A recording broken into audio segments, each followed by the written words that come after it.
Hola, ¿qué tal? Bienvenidos a una edición más de A mí me importa, conversaciones sobre alfabetización mediática e informacional. El episodio de hoy queremos dialogar en torno a una pregunta que es ¿cómo fomentar la investigación y la producción horizontal de conocimiento en la escuela? Para eso nos acompañan dos personas, está Avi Valeria y está Matías Denis, y me voy a permitir presentarles brevemente. Por un lado, Avi Valeria es licenciada en Comunicación Pública con especialización en investigación por la Universidad de Guadalajara. Es coordinadora del proyecto de comunicación de la ciencia Conocimientos Indisciplinados en CALAS, donde actualmente es asistente de dirección. Si el nombre completo de CALAS es Centro María Sibilia Merian de Estudios Latinoamericanos. Gracias, Adrián.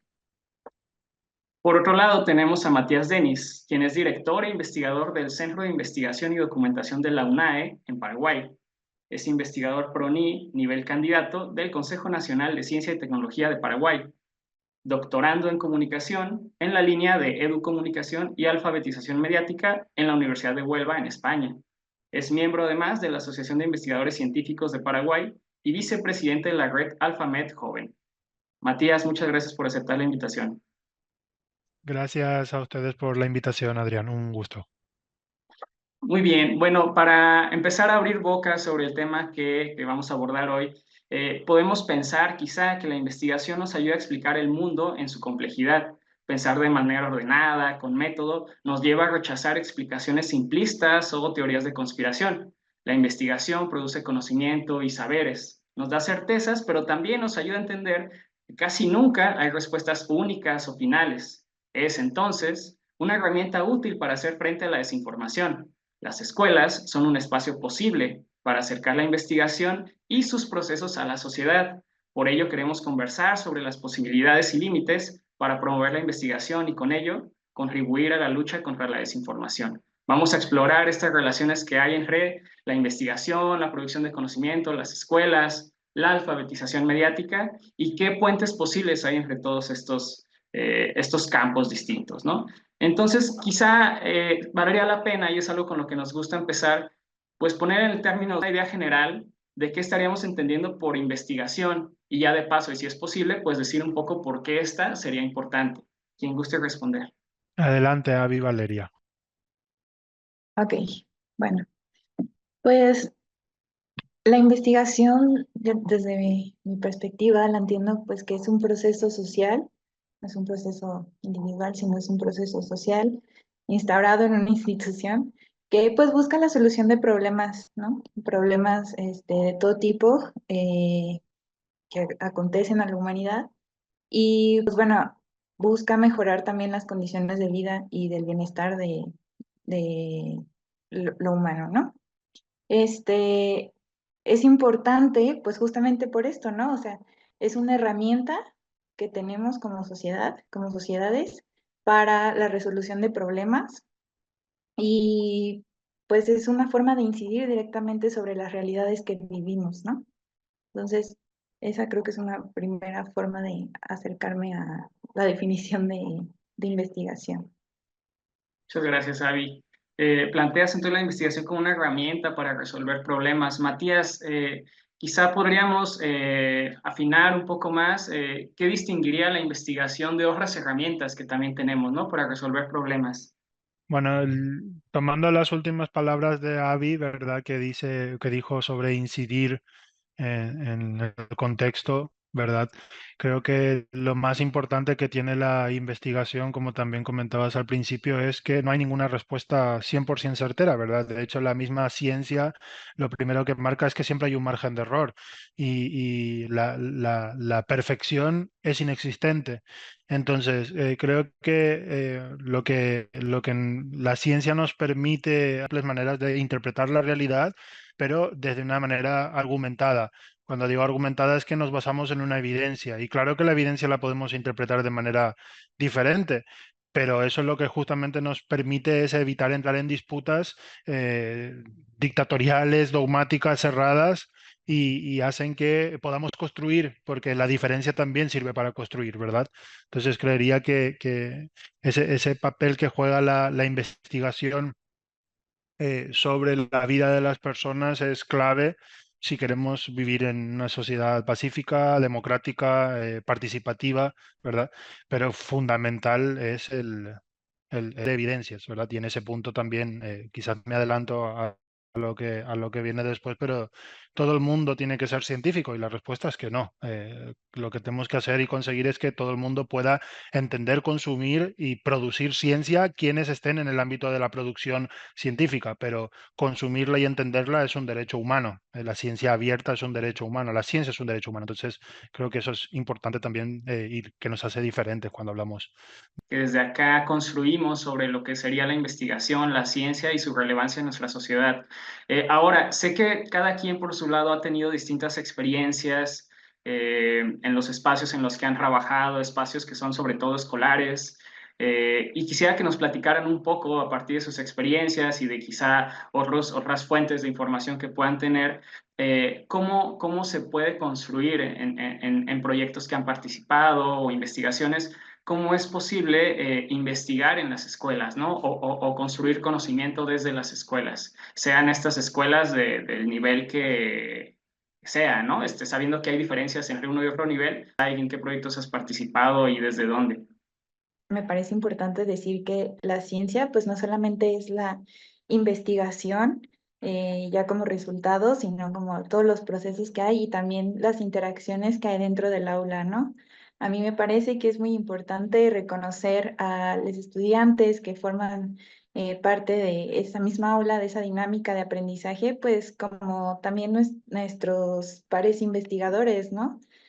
O sea, entender que también como docentes, pues no solamente estamos ahí, uno se está frente a un aula como autoridad inamovible, sino que formamos parte de un diálogo constante, ¿no? A la hora de estar en el aula.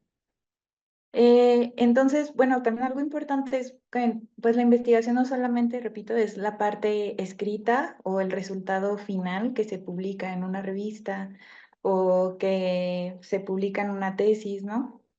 Sino que pues es un proceso amplio y también abarca otras formas, ¿no?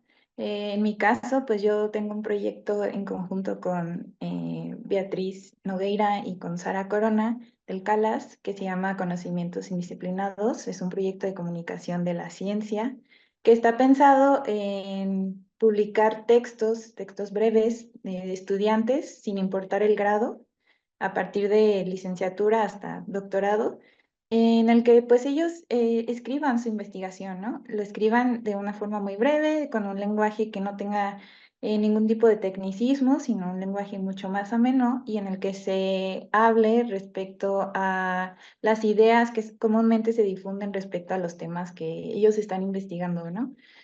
A partir de mitos y estas ideas que solemos tener sobre ciertas áreas del conocimiento de manera breve, pues en realidad qué es lo que pasa con ese fenómeno, ¿no? O qué es lo que pasa con esas ideas que se difunden. Y bueno, la idea también principal de esto es poner al estudiante, a la estudiante como primera autora, primer autor.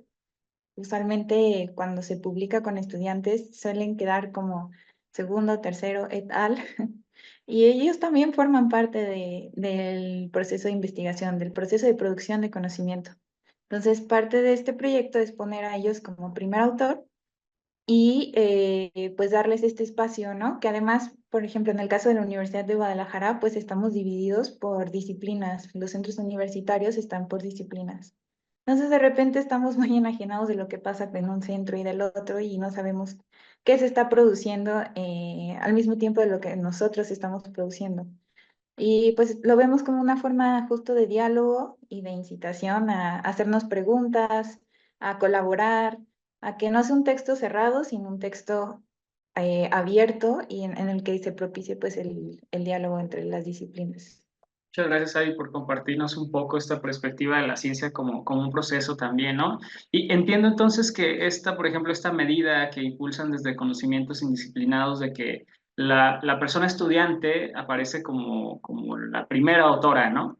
Es prácticamente un posicionamiento político, ¿no? Un cuestionamiento quizá a formas que se han venido replicando desde hace tiempo de cómo se hace ciencia y también de ciertas jerarquías, ¿no? Incluso al interior de las universidades. Sí, exacto. Entonces, la apuesta también es hacer como una crítica de estas jerarquías que se hacen a partir de estas instituciones, o sea, la universidad como institución, la academia como institución, ¿no? Que además tienen pues un ritmo de publicación muy rápido, ¿no? Como una cuestión muy de producción, como ligado a lo económico y no precisamente como a producir conocimiento que realmente tenga un impacto en las realidades de las personas, ¿no?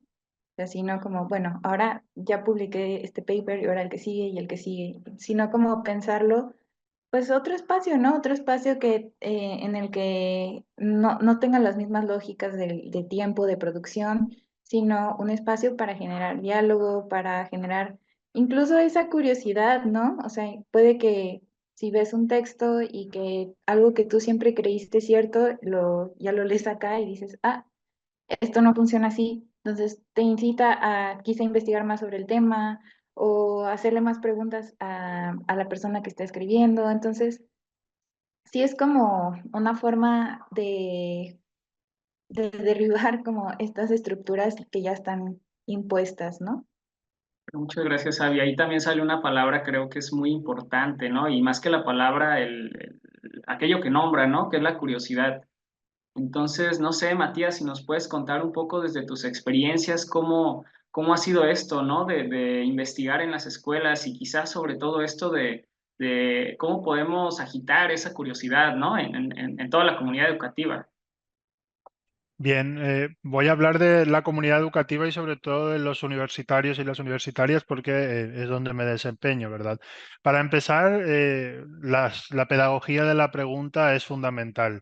El abrir la posibilidad de emitir discursos a partir de evidencias y de manera flexible es muy importante, ¿verdad? De hecho, Melina Furman, a quien hoy estamos recordando por sus aportes al ámbito científico y de la escuela, ella habla de preguntas para pensar, preguntas que no sean, ¿está esto correcto? Y sí o no, sino pregunta, ¿por qué esto está correcto de esta manera, verdad? Y esas partículas de cómo, quién, cuándo, dónde, por qué, hacen que cualquier persona se anime a participar porque al final está abriendo la pregunta. También, más allá de obras como las que pueden leer de Melina Furman sobre enseñar distinto y también un libro que habla de niños curiosos, ¿verdad? Por ejemplo, hay un proyecto de acercamiento de la ciencia a las aulas que se llama Cátedra CTS. Esa cátedra CTS que se desarrolló en Paraguay, se sigue desarrollando hoy, viene de la mano de Mariano Martín Gordillo, si no recuerdo mal, que creó unos contenedores iberoamericanos, ¿verdad?, de noticias científicas para que se pudiera a partir de ello ejecutar actividades como debates, foros, entrevistas, etcétera. Y si me pongo a pensar en lo que es el nivel universitario y sobre todo en la parte donde yo más trabajo, que es la investigación educativa o la temida metodología de la investigación y el proceso de hacer una tesis de grado o de maestría, pues ahí sobre todo la clave está en cómo entender cada una de las partes que hacen a la ciencia. Si tomamos como referencia un manual cerrado, estructurado, que además no está ni contextualizado a nuestra realidad, por ejemplo, en el caso de Paraguay, nos encontramos de que las pruebas de rendimiento educativo están diciendo que a nivel de comprensión lectora, Paraguay está en los rangos más bajos. Entonces, si estamos en los rangos más bajos y le decimos a un estudiante, lea usted artículos, nos va a decir, ¿y cuántos?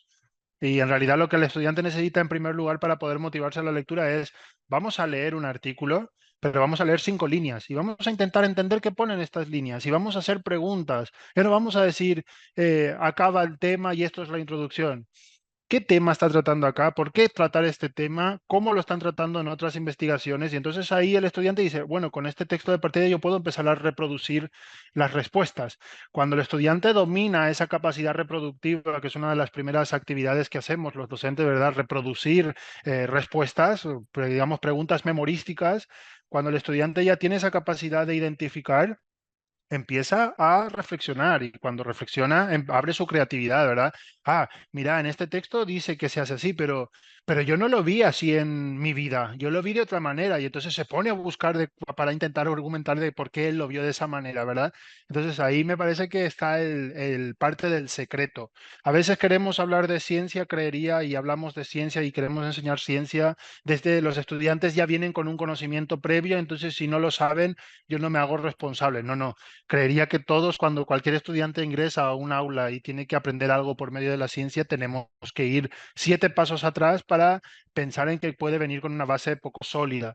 Y finalmente, por no extenderme, las metodologías activas de aprendizaje están ahí, ¿verdad? El aprendizaje basado en proyectos, el aprendizaje basado en problemas, el aprendizaje basado en preguntas. Nosotros ahora, por ejemplo, desarrollamos un proyecto llamado HeyCom, que se basa en una metodología Working Life Connected. Entonces usamos casos de la vida real para solucionarlos y proponer, hacer propuestas transferibles, ¿verdad? Entonces todo eso es lo que creería que hace que la ciencia entre en el aula y que también estemos de una manera horizontal, que no el docente sea el que lo sepa todo, sino de que toda la información está dispersa y nosotros la podemos conjuntar. Pues ahí tenemos, ¿no? Algunos ejemplos, algunos casos, y ya incluso nombras, ¿no? Algunas herramientas o instrumentos concretos existentes y de hecho que has aplicado, ¿no? En tu experiencia. Y también conocemos un proyecto que Avi ya nos contó un poco, ¿no? Como es Conocimientos Indisciplinados, que de una u otra manera son diferentes aproximaciones para buscar fomentar este pensamiento científico o esta producción de conocimiento desde las escuelas, más concretamente en las universidades. Ahora me gustaría traer a colación el asunto de, y que es el que le da nombre, ¿no? También a esta serie web de la AMI, la alfabetización mediática e informacional. Entonces me gustaría que tratáramos aquí de pensar qué puentes habría, ¿no? Entre la alfabetización mediática e informacional y todo esto que hemos estado hablando, ¿no? Pienso, por ejemplo, en lo mediático, en algo, pues tú mismo mencionabas algo que hizo Martín Gordillo, ¿no? De un repositorio de, como de notas, ¿no? De comunicación de la ciencia. Avi, sé que también estás al pendiente y de hecho la entrada de blog que escribiste en la cátedra tiene que ver un poco con comunicación de la ciencia desde una perspectiva intercultural. Entonces, eh, ¿cómo podríamos pensar estas habilidades, estas formas de fomentar la curiosidad en relación con la AMI, ¿no? Con la alfabetización mediática informacional? Ahí hay un diálogo posible, ¿cómo lo ven ustedes? Remitiéndome justamente a esa entrada de blog, yo creo que es importante pensar en cómo comunicamos, ¿no? O sea, no ver a las personas siempre como un receptor, sino como una persona con la que se puede dialogar, ver como alguien activo. Entonces, a partir de eso, pues creo que ya es mucho más fácil pensar en diálogos, que creo que eso sería la base, ¿no? Para tanto construir conocimiento como para seguirlo fomentando. Entonces, teniendo este diálogo como punto de partida, creo que ya hay muchas posibilidades. Pues sobre todo también, por ejemplo, hablando en el caso de México, hay 68 pueblos indígenas, vivimos en áreas urbanas, en áreas rurales, hay personas con discapacidad, hay personas racializadas, ¿no? O sea, hay una diversidad tremenda. Entonces, pensar en una homogeneización, tanto como formas de enseñanza, como formas de comunicar, pues creo que eso sería un primer error, ¿no? O sea, hay que pensar en con quién estamos hablando, con quién queremos comunicarnos y a partir de ello, pues ver qué se puede hacer para generar un diálogo, pues adecuado, asertivo, ¿no? En el que se pueda, pues, estar generando este intercambio, no solo de ideas, sino también de conocimientos, ¿no? Puede que bueno, no sé, en México el promedio de escolaridad son un poquito menos de 10 años, o sea, el primer año de bachillerato. Y bueno, las competencias de lectoescritura son muy bajas dentro de los países de la OCDE. México está dentro de los más bajos. Pero algo importante es que las personas no dejan de tener conocimiento sobre sus realidades, ¿no? Entonces, tener en cuenta que las personas tienen conocimiento sobre su propia realidad y que pueden incidir en eso a la hora de nosotros entablar el diálogo, pues es una característica que debe de tener sí o sí ese espacio de comunicación, ¿no?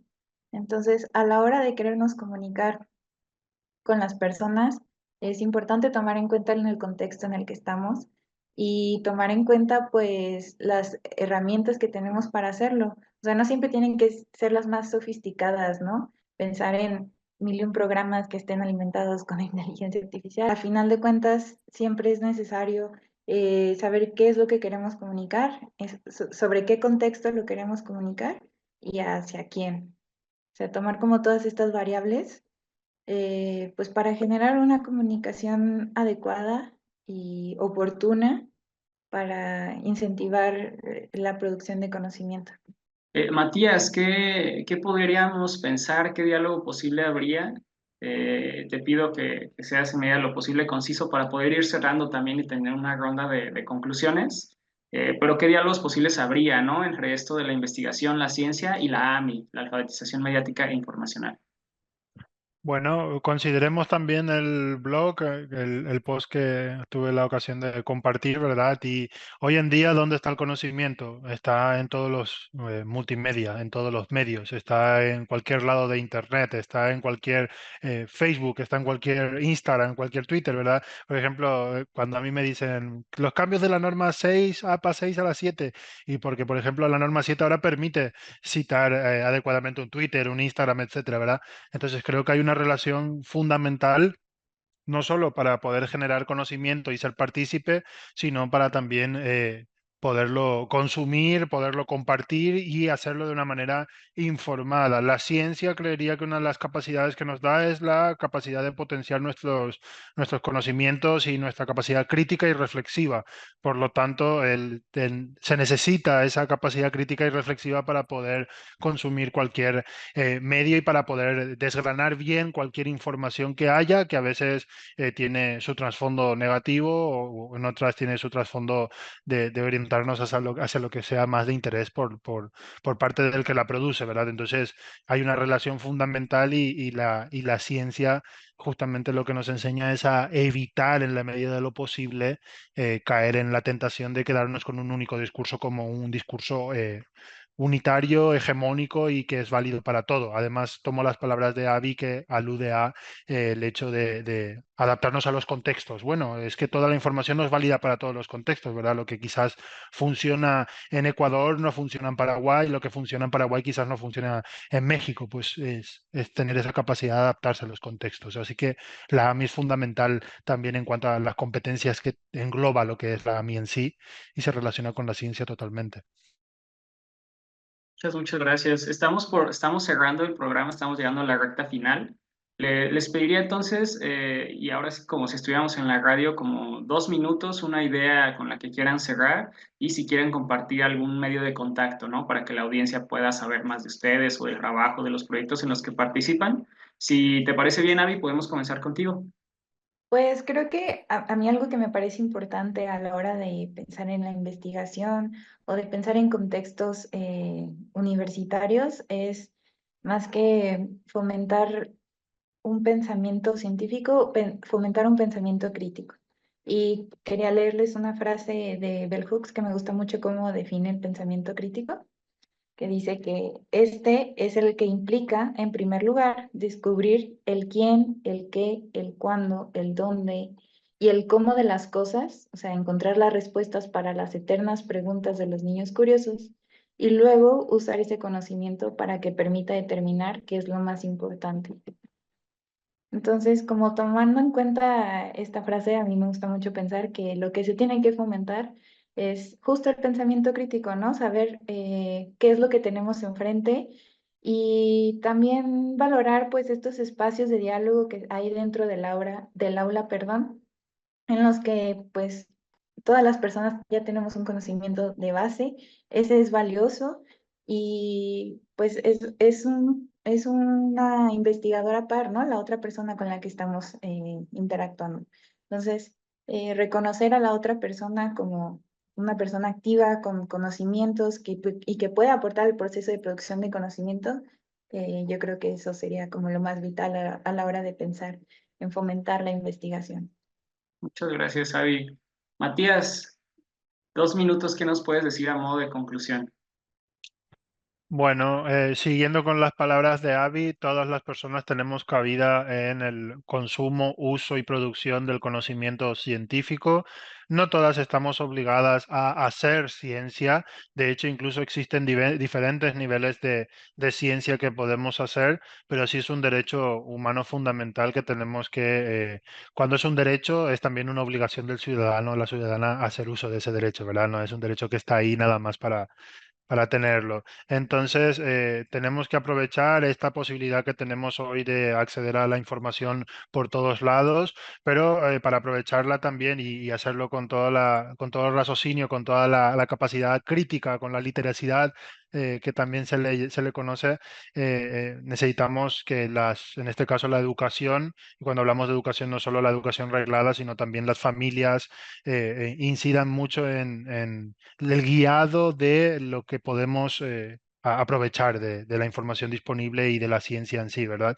Entonces, la investigación y la ciencia son un derecho que tenemos que usufructuar y explotarlo al máximo porque hoy en día estamos en la economía del conocimiento, no nos libramos de eso y la fuerza de las personas está en esa capacidad no solo de producir, sino también de consumir, criticar y replicar conocimiento con base en la ciencia, ¿verdad? Muchas gracias tanto a Avi como a Matías por participar en una edición más de Año Importa, por sus palabras, sus aportes. Vamos a dejar en la descripción del episodio enlaces a sus perfiles, a los proyectos en los que participan, pero sobre todo gracias a ti por ver, por escuchar y por acompañarnos en una edición más de Año Importa. Hasta la próxima.